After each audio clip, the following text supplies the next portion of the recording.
مولانا محمد سعد صاحب ایک سرپرست محروم ہو گئے، تاہم حضرت مولانا محمد عمر پالنپوری رحمۃ اللہ علیہ کی بزرگ شخصیت موجود تھی، ان سے رہنمائی لیتے رہے اور ان کی سرپرستی میں مولانا زبیر الحسن صاحب اور مولانا محمد سعد صاحب جماعت کی قیادت کرتے رہے۔ لیکن قدرت ازدی سے پھر یہ ہوا کہ حضرت مولانا محمد اظہار الحسن کاندھلوی کی وفات کو 1 سال بھی پورا نہ ہوا تھا کہ 21 مئی 1997 کو مولانا محمد عمر پالنپوری رحمۃ اللہ علیہ بھی رحلت فرما گئے، عالم آخرت ہوئے۔ حضرت مولانا محمد عمر پالنپوری رحمۃ اللہ علیہ کی وفات کے بعد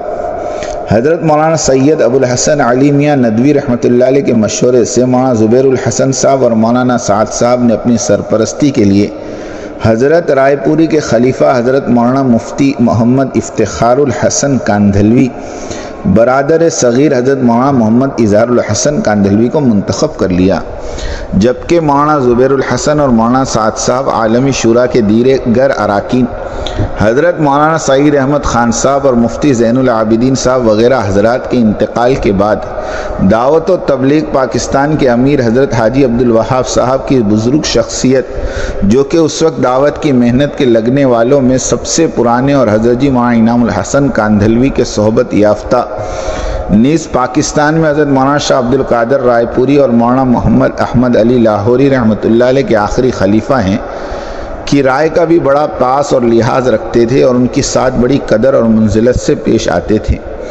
چنانچہ اب حضرت مولانا مفتی محمد افتخار الحسن صاحب اور حضرت حاجی عبدالوہاب صاحب کی زیر سرپرستی اور حضرت مولانا محمد سعد صاحب کاندھلوی کی امارت میں یہ محنت رواں دواں ہیں، اور یہ بات بھی واضح رہے کہ حضرت مولانا محمد عمر پالنپوری رحمۃ اللہ علیہ کی وفات کے بعد مرکز اور اجتماعات میں بیانات کی بڑی ذمہ داری حضرت مولانا احمد لاٹ صاحب مدظ اللہ العالی کے لیے طے کر دی گئی تھی، جس کو ماشاءاللہ وہ بڑی خوش اسلوبی سے نبھا رہے ہیں۔ حق تعالی مزید ترقی عطا فرمائے۔ جبکہ مشورے کے لیے مستقل کوئی امیر نہیں تھا، ایک ہفتے کے لیے فیصل طے کر دیا جاتا، بائیں ہمہ حضرت مولانا محمد اظہار الحسن کاندھلوی،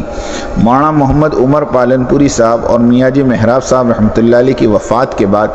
چونکہ بزرگ شخصیت حضرت مولانا محمد زبیر الحسن کاندھلوی صاحب کی ہے، اس لیے مبالغتاً آپ ہی کو شورا کا امیر کہا جاتا رہا۔ حضرت مولانا محمد زبیر الحسن کاندھلوی رحمۃ اللہ علیہ کی وفات کے بعد